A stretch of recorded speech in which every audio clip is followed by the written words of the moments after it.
বাংলাদেশের রাজনৈতিক ইতিহাসে এক বিস্ময়কর উত্থানের নাম খালেদা জিয়া, যিনি একজন সাধারণ গৃহিণী থেকে স্বাধীন বাংলাদেশের প্রথম নারী প্রধানমন্ত্রী হিসেবে আবির্ভূত হয়েছিলেন।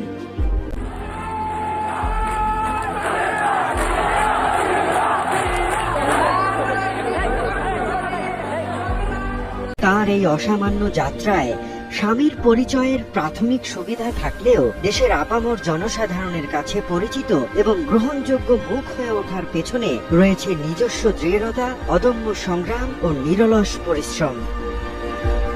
তার এই অসামান্য যাত্রায় স্বামীর পরিচয়ের প্রাথমিক সুবিধা থাকলেও দেশের আপামর জনসাধারণের কাছে পরিচিত এবং গ্রহণযোগ্য মুখ হয়ে ওঠার পেছনে রয়েছে নিজস্ব দৃঢ়তা, অদম্য সংগ্রাম ও নিরলস পরিশ্রম।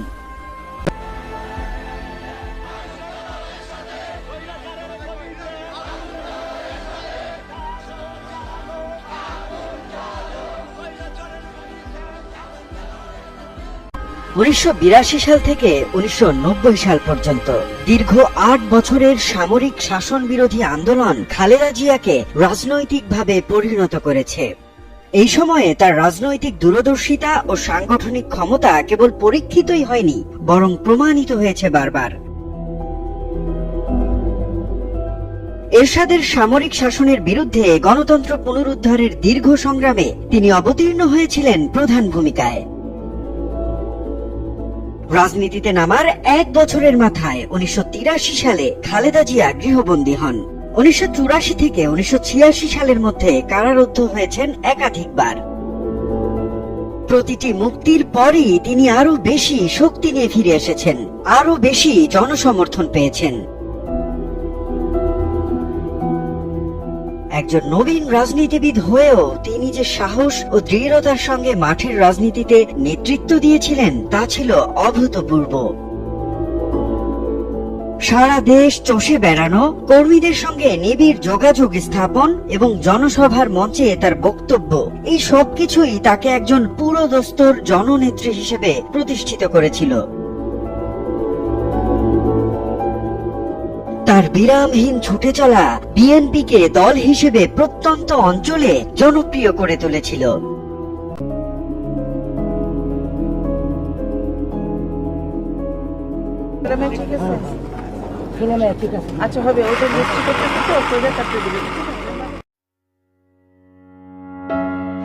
খালেদা জিয়ার রাজনৈতিক জীবনের সবচেয়ে গুরুত্বপূর্ণ অধ্যায় 1991 সালের সাধারণ নির্বাচন, যা তার গণমানুষের নেত্রী হয়ে ওঠার চূড়ান্ত প্রমাণ। 1990 সালের ডিসেম্বরে এরশাদ সরকারের পতন হয়। বিচারপতি শাহাবুদ্দিন আহমেদের নেতৃত্বাধীন তত্ত্বাবধায়ক সরকার 27 ফেব্রুয়ারি নির্বাচনের ঘোষণা দেন। খালেদা জিয়া তখন দাঁড়িয়ে এক অগ্নি পরীক্ষার সামনে। নির্বাচিত হয়ে ক্ষমতায় আসার ব্যাপারে আওয়ামী লীগ তখন অনেকটাই নির্ভার।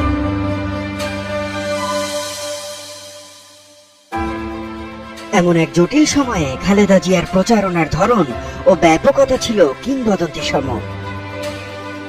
ইতিহাস ও রাজনৈতিক বিশ্লেষক মহিউদ্দিন আহমেদ তার খালেদা গ্রন্থে এই প্রচারণার যে চিত্র তুলে ধরেছেন তা থেকে তার অদম্য মনোবলের পরিচয় পাওয়া যায়।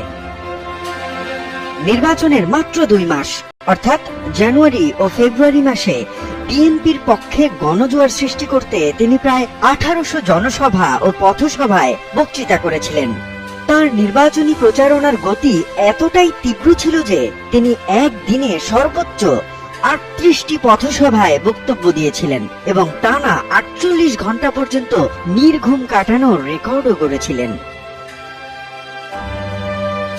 মাত্র 5 দিনের নির্বাচনী সফরে 4টি জেলায় তিনি 71টি জনসভায় ভাষণ দিয়েছিলেন। নির্বাচনের ঠিক আগে ফেব্রুয়ারির 2 সপ্তাহে 201টি সভা করেছিলেন খালেদা জিয়া। আক্ষরিক অর্থে তিনি দেশের প্রতিটি প্রান্তের মানুষের কাছে ছুটে গিয়েছিলেন, তাদের দুঃখ দুর্দশা শুনেছিলেন এবং পরিবর্তনের আশা জাগিয়ে তুলতে পেরেছিলেন।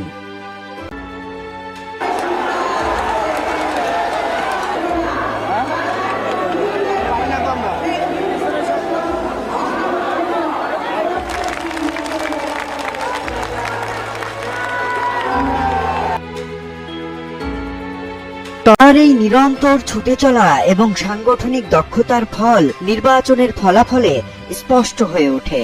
27 ফেব্রুয়ারির সেই ঐতিহাসিক নির্বাচনে বিএনপি 140টি আসন পেয়ে একক বৃহত্তম দল হিসেবে উঠে আসে, যেখানে আওয়ামী লীগ পায় 88টি, জাতীয় পার্টি 35টি এবং জামায়াতে ইসলামী 18টি আসন পায়।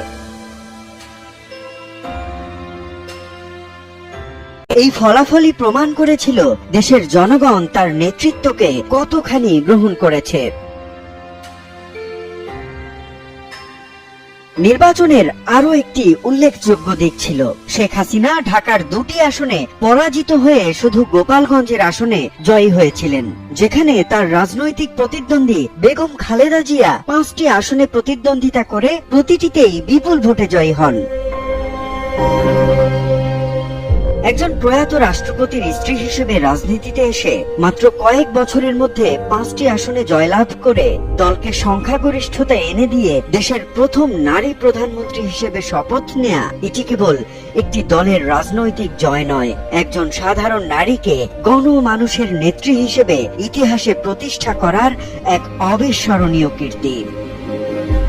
20 মার্চ বাংলাদেশের প্রথম নারী প্রধানমন্ত্রী হিসেবে শপথ নিয়ে খালেদা জিয়া যে ইতিহাস গড়লেন তা শুধু বাংলাদেশের গণ্ডিতেই সীমাবদ্ধ থাকেনি, বরং গণতন্ত্র ও নারী নেতৃত্বের ইতিহাসে এক উজ্জ্বল দৃষ্টান্ত হিসেবে বিশ্বজুড়ে স্বীকৃত হয়েছে।